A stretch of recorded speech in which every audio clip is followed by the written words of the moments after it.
bahwa Anies itu tidak mempunyai etika karena untuk mencalonkan diri sebagai calon presiden dia tidak pamitan, tidak kulunmun dengan Prabowo Subianto. Dan Andre mengatakan bahwa Gerindra punya jasa besar kepada Anies Baswedan. Gerindra lah yang membesarkan Anies Baswedan. Gerindra lah yang berdarah-darah membesarkan Anies Baswedan.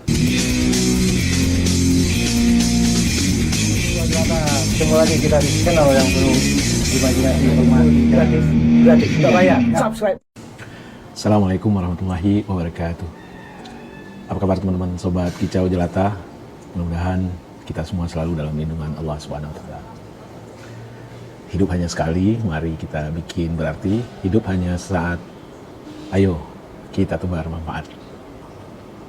Hari ini Bang Kica ingin berkicau, berceloteh tentang satu fenomena yang luar biasa, yaitu tentang Anies Baswedan. Kita tahu bahwa Anies Baswedan adalah seorang tokoh, tentu kita semua tahu. Beliau pernah menjadi rektor, beliau pernah menjadi menteri yang di tengah jalan itu di reshuffle dan sebagian dari orang-orang menyebutnya dipecat, apapun namanya. Faktanya Anies pernah menjadi menteri dan terakhir beliau menjabat sebagai gubernur DKI yang berakhir pada bulan Oktober 2022 kemarin. Banyak orang yang meramalkan pasca tidak lagi menjabat sebagai gubernur, Tuan Anies Baswedan akan kehilangan panggung. Itulah yang kita baca, yang didengung-dengungkan oleh orang-orang. Tetapi hampir 2 bulan pasca beliau tidak lagi menjabat sebagai seorang gubernur, yang kita lihat, yang kita saksikan adalah antusiasme luar biasa menyambut Anies Baswedan kemana saja beliau berkunjung. Dan dari wajah-wajah para orang-orang yang berkumpul, yang masif, yang banyaknya luar biasa, kita bisa tahu bahwa itu dilakukan dengan sukarela. Mereka menunggu Anies, menunggu kedatangan artis idola mereka. Satu sisi ini harus kita baca bahwa ada optimisme luar biasa di bangsa ini, bahwa masyarakat tidak apolitis. Masyarakat masih sangat-sangat concern, sangat-sangat punya minat dalam berpolitik. Dan tentu ekspresi yang mereka lakukan tersebut adalah bagian dari naluri terpendam mereka ingin menghadirkan sesuatu yang terbaik bagi negeri ini. Dan mereka menganggap bahwa Anies Baswedan adalah tokoh yang bisa merealisasikan mimpi-mimpi mereka. Jadi ini harus kita baca sebagai sinyal positif bahwa negeri ini benar-benar tidak kehilangan politik partisipatif. Politik yang digerakkan semata-mata karena keinginan luhur oleh nurani yang jernih, pikiran yang sehat, pikiran yang waras, untuk memperlihatkan bahwa mereka ingin pemimpin yang menurut mereka layak, patut, dan mampu untuk memberikan yang terbaik bagi negeri ini. Sekali lagi ini harus kita baca secara positif. Tentu fenomena ini di kalangan atau di sisi lain menimbulkan kekhawatiran betapa dahsyatnya, katakanlah karisma, katakanlah pamor dari Anies Baswedan ini. Dan itu bisa menjadi ancaman bagi idola, bagi panutan orang-orang yang afiliasinya bukan ke Anies Baswedan. Nah, salah satu reaksi yang Bang Kica baca itu reaksi yang menurut Bang Kica kekanak-kanakan dari seorang politisi Partai Gerindra yang saat ini menjadi anggota DPR dari Dapil Sumatera Barat, yaitu Andre Rosiade.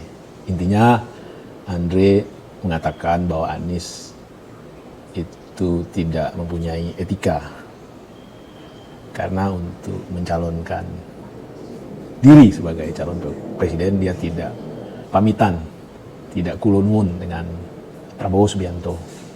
Dan Andre mengatakan bahwa Gerindra punya jasa besar kepada Anies Baswedan. Gerindra lah yang membesarkan Anies Baswedan. Gerindra lah yang berdarah-darah membesarkan Anies Baswedan. Ini tentu statement ini tidak proporsional, apalagi menuduh Anies menikung Pak Prabowo. Bahwa salah satu partai yang mencalonkan Anies menjadi gubernur di DKI Jakarta, Gerindra, itu fakta. Tetapi tidak serta-merta Gerindra bisa mengklaim bahwa mereka lah yang membesarkan Anies Baswedan. Anies jauh sebelum dicalonkan menjadi gubernur DKI sudah tokoh besar. Anies salah seorang intelektual yang masuk dalam 100 intelektual muda dunia. Anies pernah menjadi rektor termuda di Indonesia. Anies pernah menjadi pimpinan organisasi di kampus dan di luar kampus. Anies menginisiasi gerakan Indonesia Mengajar. Terlalu banyaklah kebesaran-kebesaran Anies kalau kita mau sebutkan. Jadi tidak proporsional kalau ada kader Gerindra yang menyatakan bahwa mereka yang membesarkan Anies. Kalau yang dianggap mengantarkan Anies menjadi gubernur DKI itu bagian dari jasa mereka membesarkan Anies, toh Anies sudah menyelesaikannya sesuai dengan komitmennya 5 tahun. Anies tidak loncat di tengah jalan. Anies menyelesaikan. Dan itu bukankah bagian dari etika yang dipegang oleh Anies? Jadi sekali lagi, mari berpolitik dengan benar, jangan baperan, apalagi mengada-ada. Ada lagi kalangan yang menyatakan bahwa jika Anies maju sebagai capres, Anies melanggar komitmennya sendiri sepanjang Prabowo maju sebagai capres. Bukankah Anies pernah mengatakan bahwa dia tidak akan mengkhianati Prabowo? Benar, Anies pernah menyatakan atau mengeluarkan statement tersebut. Tetapi konteksnya adalah sepanjang masa jabatannya di Pilgub DKI belum selesai dan sepanjang Prabowo mencalonkan diri sebagai presiden di masa jabatan tersebut, Anies tidak akan mengkhianati. Bukankah ini etika yang dijunjung tinggi oleh Anies Baswedan? Terakhir, Bang Kica ingin menutup katakanlah diskusi pendek ini tentang fenomena Anies Baswedan dengan sebuah puisi, yaitu politik hati nurani. Politik hati nurani bukan politik mobilisasi, tetapi politik partisipasi yang lahir dari niat suci.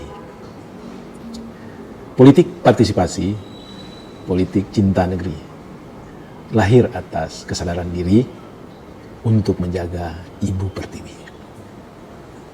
Politik mobilisasi, politik para oligarki, tipu sana, tipu sini, untuk menjaga dominasi. Politik partisipasi, politik akal budi, satu kata dengan hati, berikan terbaik untuk negeri. Politik mobilisasi, politik imitasi, lain di mulut, lain di hati, penuh gimmick dan janji-janji. Politik partisipasi, politik manusia mandiri, sukarela biaya sendiri dengan niat tulus berbagi. Politik mobilisasi, politik lecehkan diri, bergerak karena iming materi, kadang hanya sekotak nasi. Politik partisipasi, politik ideal anak negeri, bergerak karena hati nurani untuk hadirkan negeri surgawi. Jadi menurut Bang Kica, fenomena Anies Baswedan yang luar biasa saat ini adalah bagian dari politik partisipasi. Sekali lagi kita harus optimis bahwa negeri ini atau rakyat dari negeri ini tidak apolitis. Rakyat negeri ini masih concern, masih berharap bahwa negeri ini bisa memberikan yang terbaik kepada mereka, yaitu distribusi keadilan sosial sesuai dengan pembukaan Undang-Undang Dasar 45, yaitu melindungi segenap bangsa dan tanah tumpah darah Indonesia, mencerdaskan kehidupan bangsa, memajukan kesejahteraan umum. Intinya distribusi keadilan sosial. Kesanalah kapal besar negeri ini diarahkan, dan semua anak bangsa harus mendapatkannya, harus menjadi bagian dari apapun kebijakan yang diambil di negeri ini. Wassalamualaikum warahmatullahi wabarakatuh. Salam sehat dan bahagia.